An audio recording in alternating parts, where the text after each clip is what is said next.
ta joie n'est pas vraiment contagieuse. Est-ce que quelqu'un est dans la joie ce matin? Quelqu'un est dans la joie d'être dans la présence de Dieu? Et au-delà de tout, est-ce que quelqu'un est dans la joie de célébrer le ressuscité? Celui qui a pour nous à la croix, celui qui s'est donné pour nous à la croix. J'aime. La Bible dit, s'il savait, parlant du diable, parlant de l'ennemi, s'il savait qu'en crucifiant le Seigneur de gloire, ils étaient en train de signer leur arrêt de mort, ils ne l'auraient pas fait. La sagesse que Dieu a cachée à tout le monde, même aux anges, personne ne comprenait le plan divin. Et pourtant, il avait déjà annoncé dans Genèse 3, verset 16, si je ne me trompe. Il avait déjà annoncé que le Fils allait venir et qu'il allait écraser la tête du serpent. Mais personne n'avait compris la sagesse, que la victoire allait venir par la souffrance, que la guérison viendrait par la souffrance, que la justice viendrait par le châtiment qui allait tomber sur sa vie. Est-ce qu'on peut encore bénir et élever le nom du Seigneur? Que Dieu soit béni. Shalom à tous. J'espère que nous allons bien. J'attends juste que le frère Randy puisse m'aider, vu que nous n'avons pas encore de pianiste pour le moment. J'aime entendre le son du piano pendant que je suis en train de prêcher. Augmente encore, s'il te plaît. Encore. Merci beaucoup. Yes. Bienvenue à tous et surtout bienvenue à vous qui êtes en ligne. Lorsque je regarde mon téléphone, c'est pour voir ce qui se passe aussi sur Zoom. Bienvenue à tout un chacun d'entre nous. Nous avons été énormément bénis durant tout ce week-end. J'espère que quelqu'un aussi connecté ou présent ici a été béni depuis le vendredi.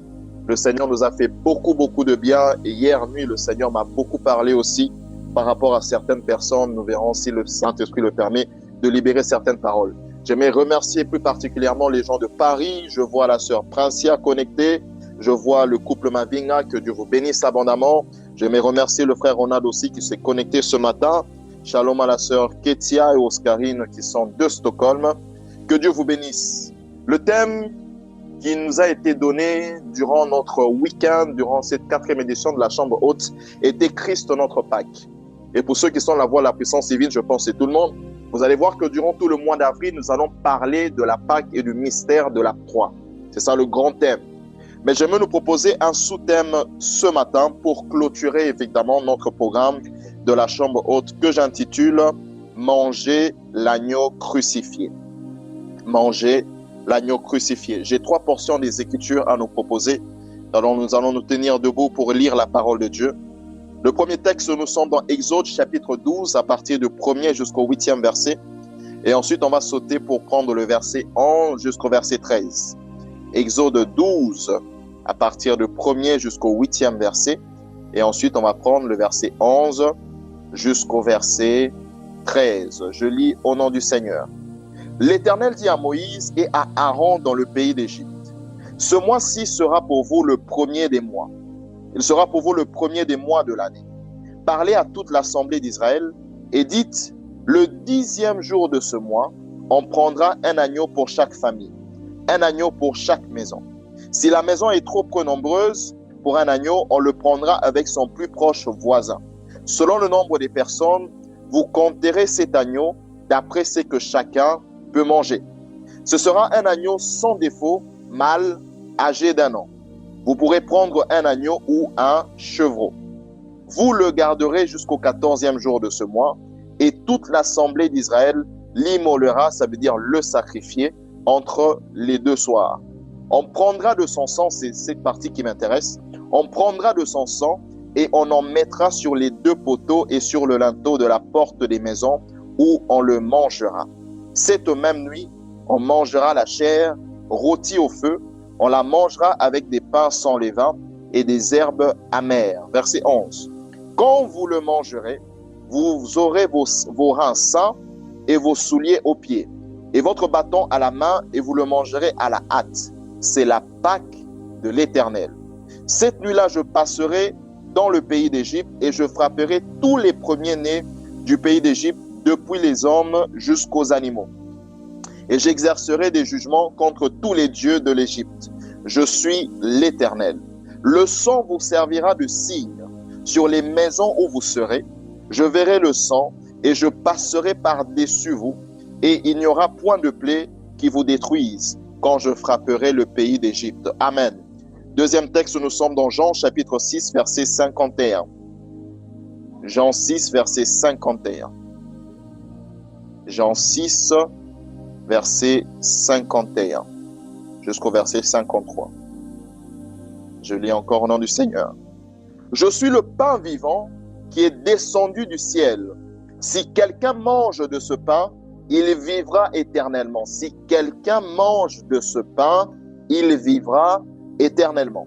Et le pain que je donnerai, c'est ma chair, que je donnerai pour la vie du monde. Là-dessus, les Juifs se disputaient entre eux, disant, comment peut-il nous donner sa chair à manger? Verset 53, Jésus leur dit, en vérité, je vous le dis, si vous ne mangez la chair du Fils de l'homme, et si vous ne buvez son sang, vous n'avez point la vie en vous-même. Dernier texte, c'est juste un seul verset, Galates 3, verset 13. Galates 3, verset 13. Galates 3, verset 13. Christ nous a rachetés de la malédiction de la loi, étant devenu malédiction pour nous, car il est écrit, maudit est quiconque est pendu au bois. Amen. Pouvez-vous vous asseoir? Est-ce qu'on peut acclamer la parole de Dieu pendant qu'on s'assoit? Amen. Que Dieu soit béni. Mangez l'agneau crucifié. Aujourd'hui, partout dans le monde entier est en train de célébrer la Pâque. Du moins, une majeure partie du monde, à part le monde arabe. Et aujourd'hui, la Pâque, c'est quelque chose qui est incorporé dans la société. Et malheureusement, aujourd'hui, la Pâque est souvent, ou dans le monde, la Pâque est associée à des œufs. Mais au fait, le problème, ce n'est pas que la Pâque soit associée à des œufs. Le problème, c'est la compréhension. Et j'aimerais déjà entrer de jeu dire ceci, la compréhension est la clé de l'expérience. Je disais, la compréhension est la clé de l'expérience. La compréhension rendit à la capacité de transformer une vérité en expérience personnelle.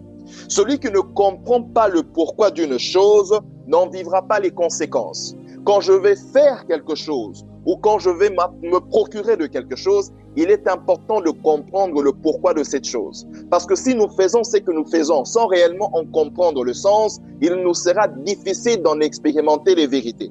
Par conséquent, il est possible de célébrer la Pâque, ou je reformule, il est possible de célébrer l'événement qu'on appelle Pâques sans pour autant en vivre les conséquences. Pourquoi? Parce que la Pâque, frère Andy, ce n'est pas un événement, mais la Pâque est une personne qu'on appelle Jésus-Christ.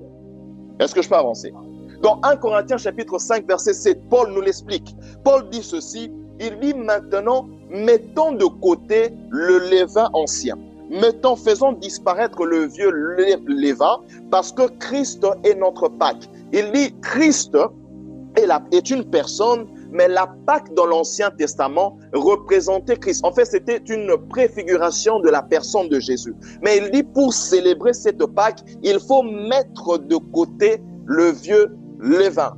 J'aimerais dire ceci à quelqu'un ce matin, pour pleinement vivre la réalité et les vérités de la Pâque, il faut se débarrasser du péché. Il n'y a que lorsque nous nous débarrassons du vieux levain, de ce qui n'est pas de Dieu, qu'à ce moment-là, nous pouvons pleinement profiter de ce que est la Pâque. Je prie pour quelqu'un dans mon introduction, que Dieu fasse disparaître le vieux levain dans ta vie, afin que les répercussions de l'œuvre de la croix soient en partage. Que Dieu t'aide à comprendre le sens réel de la Pâque, afin que cette vérité devienne une expérience personnelle.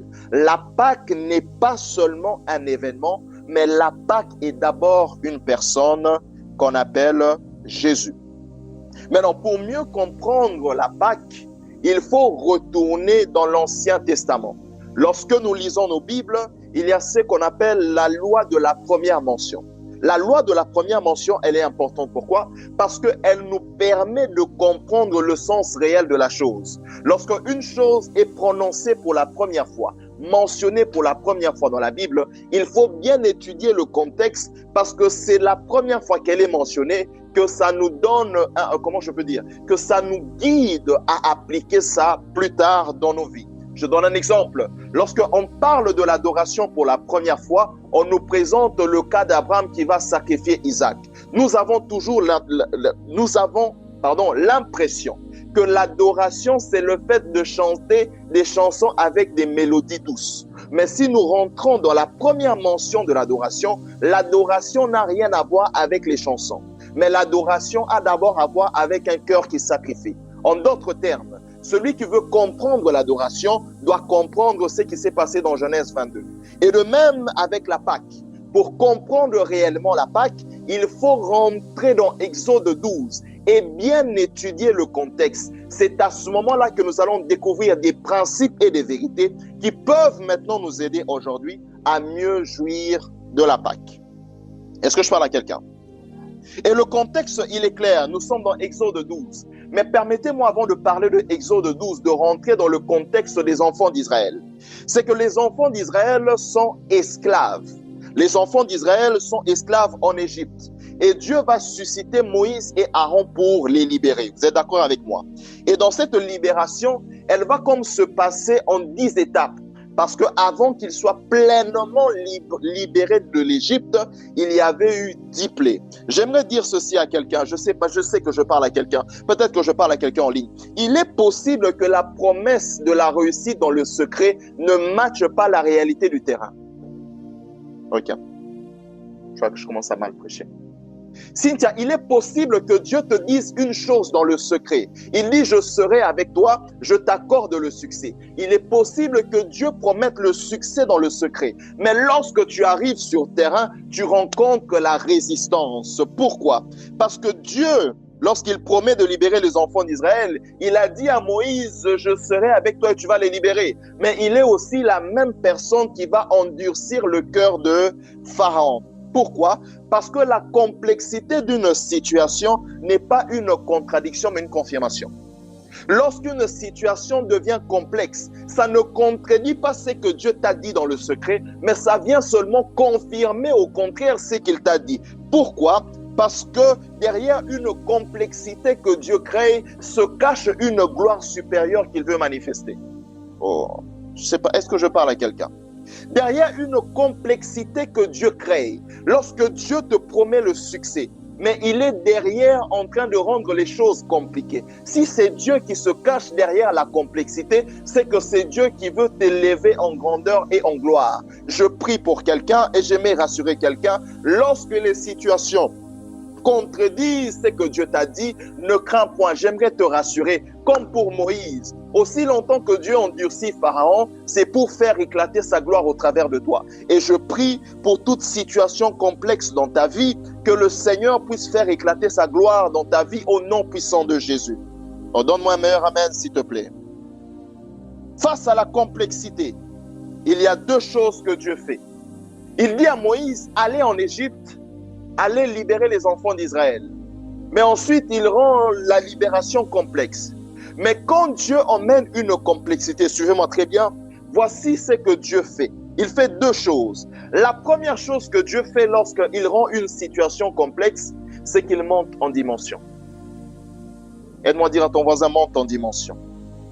Lorsque Moïse vient et il se présente devant Pharaon, il fait d'abord le premier miracle, la première plaie.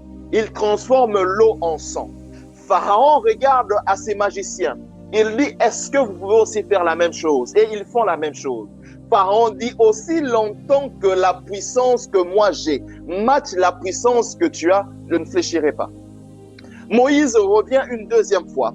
Il vient avec la 2e plaie. Il fait monter les grenouilles de l'eau de la mer et elles se répandent dans tout, surtout le territoire de l'Égypte. Les magiciens viennent aussi. Ils font aussi exactement la même chose. Pharaon dit, je ne fléchis pas. Mais maintenant, voici, Dieu monte en dimension. Lorsque Dieu vient pour la 3e fois, Moïse, vient pour la 3e fois, Dieu dit ceci à Moïse, il dit, dis à Aaron d'ordonner à la poussière de produire des poux. Des poux. Des poux, aussi simple que ça. Ordonne à la poussière de produire des poux et qu'elles se répandent en Égypte. Lorsque les magiciens essayent, ils n'arrivent pas à reproduire la même chose. Et j'aime le commentaire qu'ils font. Ils disent, ça, c'est le doigt de Dieu. La question que j'aimerais te poser, pourquoi ils ont réussi à copier la première plaie? Pourquoi ils ont réussi à copier la deuxième plaie, mais ils étaient incapables de copier la troisième plaie? Pourquoi? La réponse, elle est dans Genèse 1, verset 24. Genèse 1, verset 24, la Bible nous dit ceci, frère Andy. Dieu crée les animaux terrestres. Ça veut dire les animaux qui sont sur la terre et non qui sont dans les eaux. Mais voici comment Dieu les crée. Dieu dit que la terre produise des animaux terrestres qui vont circuler, je paraphrase, sur la terre. Il crée les animaux, mais en demandant à la terre de produire. Or, le verbe qui est utilisé dans Genèse 1, verset 24, c'est Yatsa. Et c'est le même verbe que nous retrouvons dans Exode lorsque Aaron vient faire la troisième plaie. Ce que je suis en train d'essayer de te faire comprendre, c'est que notre Dieu n'est pas seulement dans la transformation, mais notre Dieu est aussi dans la création. Quand nos ennemis sont en train de matcher la dimension de notre Dieu, il y a un niveau supérieur qu'ils ne peuvent pas atteindre qu'on appelle la création. Ça veut dire, Dieu commence à créer de nouvelles choses et le diable ne sait pas faire la même chose parce que Dieu est le seul qui a la capacité de créer. Je prie pour quelqu'un ce matin, là où tes ennemis ont eu l'impression qu'ils pouvaient rivaliser avec toi, qu'ils pouvaient faire la même chose avec toi, je prie que l'Éternel monte en dimension pour qu'ils réalisent qu'ils ne se battent pas avec toi, mais ils se battent avec le Dieu qui crée. Donne-moi un meilleur amen, s'il te plaît.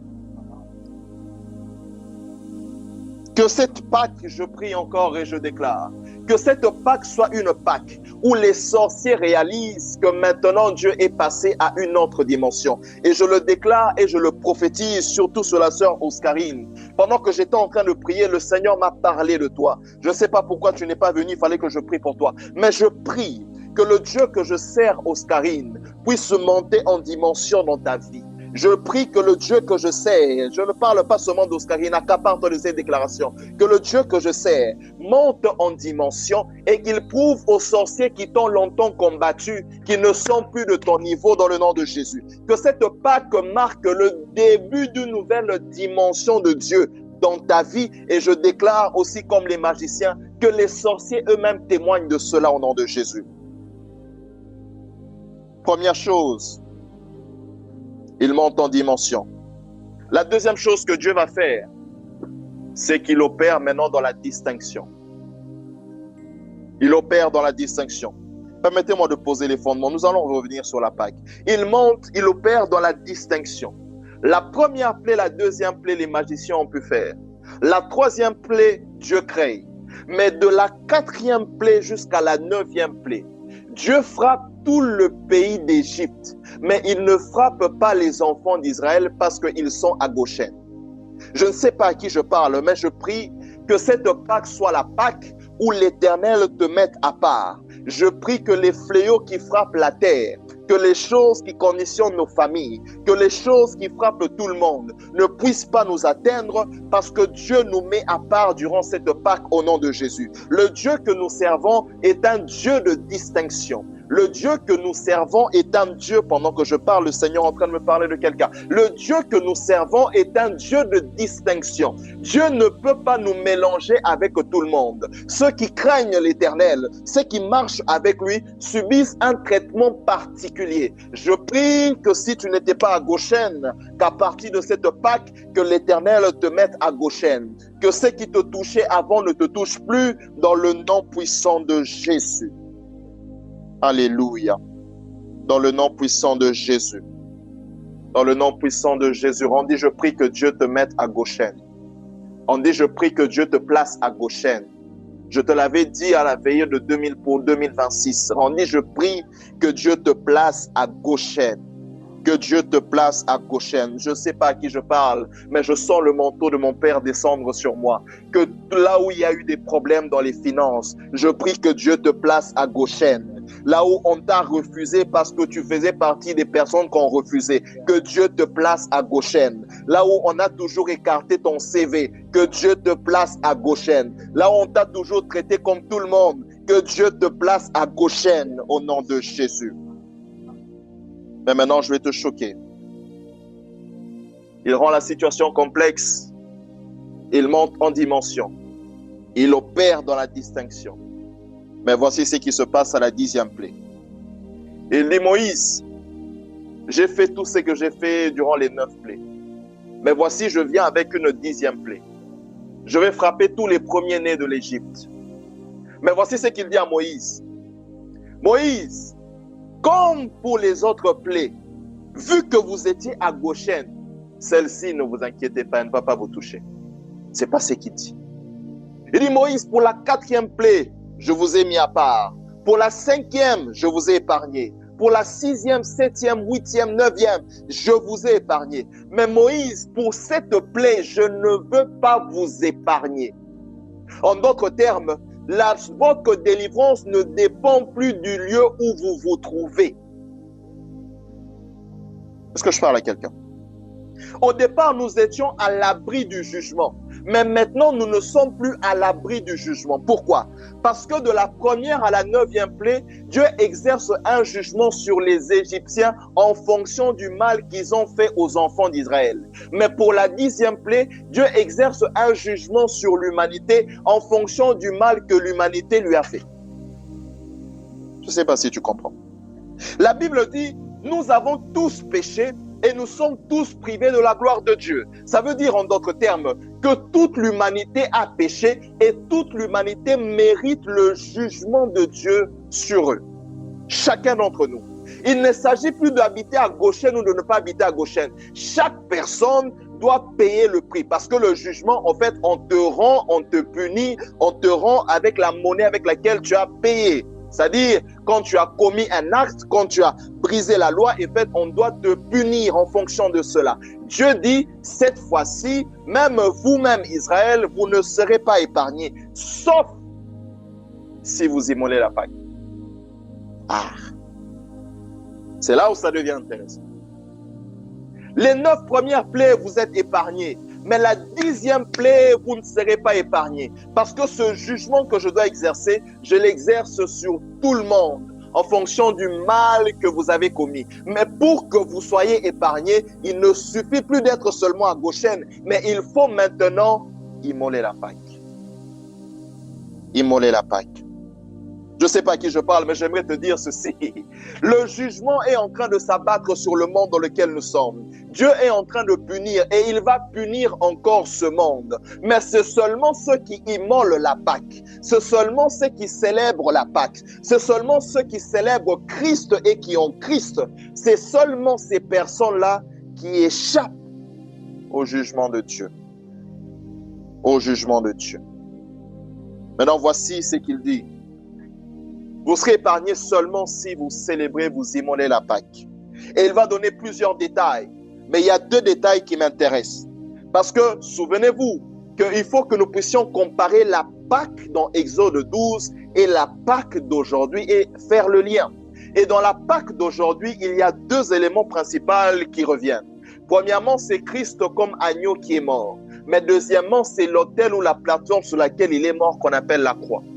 Donc, pour parler de la Pâque grandie, on doit identifier le sacrifice Christ, mais on doit aussi retrouver la plateforme qu'on appelle la croix. Christ représente l'agneau, mais la croix, elle est où? Dans Exode 12. Est-ce que je parle à quelqu'un? Ceux qui sont en ligne, est-ce que je parle à quelqu'un? La croix, elle est où? La croix est dans Exode 12. On dit la croix, elle se trouve dans Exode 12. Je vais vous montrer où est-ce que la croix se trouve. Dieu demande à ce qu'on puisse immoler la Pâque. Ça veut dire tuer l'animal, l'agneau.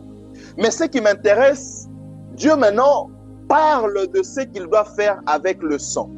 Il dit, quand vous aurez immolé la Pâque, tué l'animal, il dit, prenez le sang là et mettez sur la porte. La partie qui me choque et qui me dérange, Esther, c'est que Dieu ne demande pas aux enfants d'Israël de simplement prendre le sang et de l'appliquer sur la porte. J'aurais voulu que Dieu dise, quand vous allez tuer l'animal, prenez le sang et appliquez-le simplement sur la porte. Mettez ça au milieu de la porte. Appliquez simplement et puis c'est tout. Ne cherchez pas, ne vous compliquez pas la tâche. Mettez ça seulement. Mais Dieu dit, quand vous allez appliquer le sang, voici ce qu'il dit. Il dit, il faut prendre le sang, mettre ça sur les 2 poteaux et sur le linteau. sur les 2 poteaux et sur le linteau. Voici la révélation. Lorsque Dieu ordonne à l'homme de faire un mouvement, ça veut dire que ce mouvement a une portée prophétique. Je reprends cette phrase. Lorsque Randy, Dieu te demande de poser un acte, il t'ordonne de faire quelque chose, ça veut dire que ce mouvement a une portée prophétique. En d'autres termes, le mouvement qui vient après la parole de Dieu donne les résultats. Tout mouvement qui vient avant la parole de Dieu ne donnera pas forcément les résultats. Mais le mouvement qui vient après la parole donne les résultats. Lorsque les disciples sont en train de pécher, la Bible dit qu'ils ont péché toute la nuit. Ils n'ont rien eu. Mais Christ vient, il leur dit, jetez le filet à droite. La question que j'aimerais te poser, n'avaient-ils pas jeté le filet à droite? Si. Mais ils ont jeté, ils ont fait le mouvement après la parole et c'est ça qui a donné le résultat qu'ils cherchaient. Lorsque Élisée parle au roi Joas, cette histoire m'a toujours choqué. Le roi Joas vient chez Élisée qui est mourant et Élisée lui dit, prends et commence à tirer des flèches par la fenêtre. Tire et tire et tire. Et le roi Joas était en train de tirer. Mais après un moment, il s'est arrêté. Élisée lui dit, pourquoi tu t'es arrêté? Parce que le mouvement que tu étais en train de faire était en train de conditionner la victoire que tu aurais sur tes ennemis. Les flèches que tu lançais étaient des flèches qui avaient un message prophétique. Pourquoi je suis en train de dire tout cela?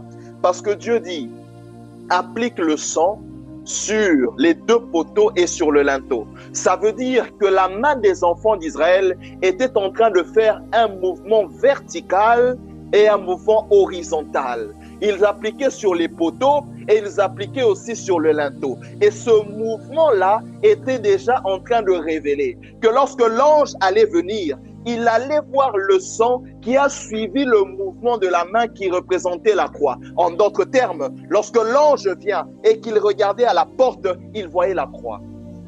Et le fait d'avoir vu la croix, le fait de voir le sang de l'agneau qui était en train de couler sur la croix. Et pourquoi encore c'est la croix? Parce que les portes de l'ancienne époque étaient faites de bois. Le sang devrait couler sur le bois pour que l'ange puisse voir dans quelques années, Christ allait venir et il allait accomplir cela. Je prie pour quelqu'un que la vérité de la Pâque puisse s'imprégner sur la porte de ton âme, que la vérité de la Pâque puisse s'imprégner, qu'elle s'imprime sur la porte de ta vie, que lorsque la mort veut venir, que lorsque l'ennemi veut venir, qu'il identifie et qu'il voie la croix qu'il se retrouve sur la porte de ton esprit dans le nom de Jésus. Dans le nom de Jésus, est-ce que tu peux acclamer le Seigneur? L'ange ne frappe plus parce qu'il y a la croix. Mais maintenant, voici, est-ce qu'on peut aller encore en profondeur avec la croix? Moi, j'aime enseigner. On peut encore aller en profondeur. Mais voici, il y a un problème que la croix vient résoudre. Il y a un dilemme que la croix vient résoudre. La croix vient résoudre le dilemme divin concernant l'humanité. Voici ce qui se passe en réalité. Dieu est un Dieu juste, n'est-ce pas? Dieu est un Dieu juste. Ça veut dire que Dieu, dans sa justice, doit punir le péché. Dieu, dans sa justice, il doit punir le péché. Dieu ne peut pas laisser le péché impuni. Là où il y a eu péché, Dieu doit punir le péché. Mais Dieu est aussi miséricordieux. Et la miséricorde de Dieu veut faire grâce aux pécheurs. La justice veut punir, mais la miséricorde veut faire grâce. Ces deux choses sont en Dieu et ça cause un dilemme. Parce que Randy a péché, Kevin Moussassa a péché. Ma justice dit, je dois le frapper. Mais ma miséricorde dit, je dois lui faire grâce. Est-ce que je parle à quelqu'un? La justice, Randy, elle voit l'individu. La justice, elle est sur l'axe vertical. Ça veut dire une personne supérieure, un juge qui exerce un jugement sur quelqu'un qui est en bas. La justice, elle voit l'individu. Mais la miséricorde, elle s'identifie à la personne. Lorsque je fais miséricorde à quelqu'un, c'est parce que j'ai pitié de lui. C'est parce que souvent, je m'identifie à lui, je dis non, il a commis cette erreur, moi aussi j'aurais pu la commettre. Moi aussi j'aurais pu faire X, moi aussi j'aurais pu faire Y. Là où la justice voit l'individu, la miséricorde s'identifie à la personne. On peut aller. Dieu est juste et Dieu est aussi miséricordieux. Et c'est pourquoi Dieu veut punir une faute, mais la miséricorde veut excuser une faiblesse en donnant une seconde chance. Il y a ce dilemme en Dieu, où il y a la justice, mais il y a aussi la miséricorde. Maintenant, qu'est-ce qui se passe? C'est là où la croix maintenant vient impacter. La croix, j'aimerais définir la croix comme ceci. La croix, mes frères et sœurs, c'est le croisement entre la justice de Dieu et la miséricorde de Dieu. Le croisement entre la justice et la miséricorde. Justice, pourquoi? Parce qu'à la croix, Dieu a quand même puni quelqu'un qui s'appelle Jésus. Mais miséricorde, pourquoi? Parce qu'à la croix, Dieu a fait miséricorde à toute l'humanité. La croix. C'est comme ça que Christ va dire aux enfants d'Israël. Il dit de la même manière que Moïse éleva le serpent, de cette même manière le Fils de l'homme sera élevé. Il ne parle pas d'une élévation glorieuse, il parle de l'élévation sur un morceau de bois qu'on appelle la croix. Lorsqu'il sera élevé, tous ceux qui croiront en lui seront sauvés. Pourquoi? Parce que Dieu aura déjà exercé sa justice sur Christ et il aura aussi exercé sa miséricorde sur nous. Je prie pour quelqu'un que tu réalises l'impact et l'importance de la croix dans ta vie dans le nom puissant de Jésus.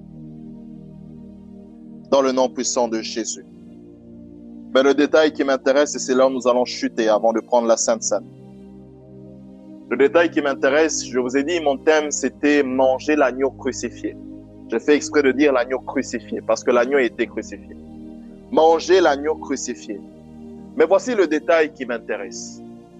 Dieu dit, dans Exode 12, Dieu va dire, lorsque vous aurez immolé la Pâque, vous prendrez le sang, vous allez appliquer, certes, oui. Mais ensuite, il dit, il faut manger l'agneau.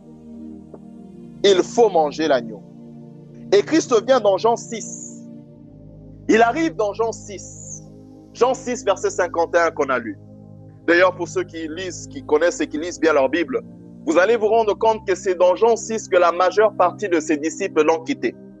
Dans Jean 6. Il faut ouvrir à quelqu'un qui est là. Dans Jean 6, c'est le jour où la majeure partie de ses disciples l'ont quitté. Voici Christ va dire, dans Jean 6, verset 51, suivez-moi, suivez-moi, suivez-moi. Dans Jean 6, verset 51, Christ va dire, il faut manger ma chair et il faut boire mon sang. Il faut manger ma chair et il faut boire mon sang. Shalom. Hey. Il faut manger ma chair et boire mon sang. C'est ce que Jésus va dire dans Jean 6, verset 51. Mais il dit aussi exactement la même chose que Dieu avait ordonné. Et lorsqu'il va libérer cette phrase, les Juifs vont dire, mais pourquoi il nous parle de la sorte? Pourquoi nous parle-t-il de la sorte? Comment est-ce que nous allons manger sa chair et boire son sang? Et il va leur dire, si vous ne mangez pas ma chair et si vous ne buvez pas mon sang, vous n'aurez pas la vie éternelle. Welcome, welcome. Vous n'aurez pas la vie éternelle. Voici deux choses que j'aimerais dire avant de passer à la prière et aussi à la Sainte Seine. Que veut dire manger la chair? Manger l'agneau? Ou quelles sont les répercussions, par contre, plutôt, de manger la chair et de manger l'agneau? Premièrement, j'aimerais dire ceci. Ce que tu manges détermine ta direction. Ce que tu manges détermine où tu vas. Dans Genèse 1, la Bible nous relate l'histoire d'Adam et Ève qui ont péché. Et la Bible nous dit que Adam a mangé le fruit avec Ève. Lorsque Dieu vient rencontrer Adam et Ève, il leur dit, le fait d'avoir mangé ce fruit que j'avais interdit, il rajoute, il dit, aujourd'hui, à partir d'aujourd'hui, vous allez manger le pain à la sueur de votre front, premièrement. Et il dit, tu es poussière et tu retourneras à la poussière, direction. Mais Christ dit, si vous mangez ma chair à moi, vous n'irez pas vers la mort, mais vous vivrez éternellement, direction. Ce que je suis en train de consommer influence la direction que je suis en train de prendre. C'est pourquoi Christ dit, il faut manger ma chair si vous voulez aller dans la direction de la vie éternelle. Tant que vous ne me mangez pas, vous n'irez pas vers le Père. Parce que ce que tu manges influence où tu vas. Dis-moi ce que tu manges, Randy, et je te dirai où tu vas. Dis-moi, je n'avais pas prévu de le dire, mais dis-moi les enseignements que tu consommes quotidiennement et je te dirai aussi quel type de chrétien tu seras. Je te dirai où tu iras parce que ce que nous mangeons influence où nous allons. Mais la deuxième vérité, c'est celle-ci que je préfère. Quand Christ dit, il faut manger ma chair et boire mon sang, c'est celle-ci que je préfère. La deuxième vérité concernant le manger, il dit, ça c'est pas il dit, c'est moi qui le dis. Ce que tu manges influence qui tu deviens. Let us sink in. Ce que tu manges influence qui tu deviens. L'homme a mangé le fruit. Le péché est entré en lui. Et la nature de l'homme était directement corrompue en fonction de ce qu'il avait mangé. Mais maintenant, voici, j'aime notre Dieu. Pourquoi?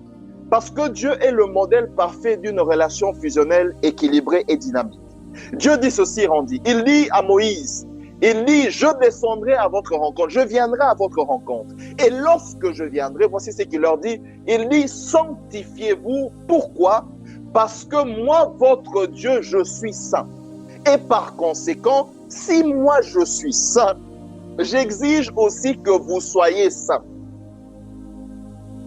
J'entends les mariés, ça c'est un commentaire que ma femme a souvent me dit, mais bon, je ferme la parenthèse. On va quand même y aller parce que je suis un homme fait de chair avec le sang dessus, je ne suis pas un homme parfait. Elle me dit souvent, tu ne peux pas m'exiger des choses que toi-même tu ne fais pas.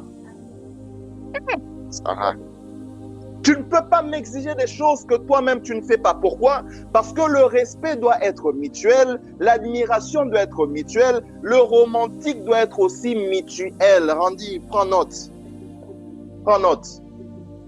Pourquoi? Parce que dans une relation fusionnelle, dynamique, où il y a le respect, c'est que j'exige de toi, c'est parce que moi-même je le fais. Et Christ Jésus dit, il faut que vous soyez saints, parce que moi, votre Dieu, je suis saint. Mais Dieu sait bel et bien que toi et moi, nous n'avons pas la capacité d'être saints comme lui, il est saint. Voici ce qu'il va faire. Il va envoyer son Fils et il va demander à ce que chacun d'entre nous, nous puissions le manger. Mais en le mangeant Christ, en consommant Christ, que veut dire manger? Ça veut simplement dire prendre ce qui était à l'extérieur et le faire entrer au-dedans de soi. Et lorsque Christ entre dans notre vie, la sainteté de Christ devient aussi notre sainteté. Ce que j'ai mangé maintenant a influencé la personne que je suis devenue.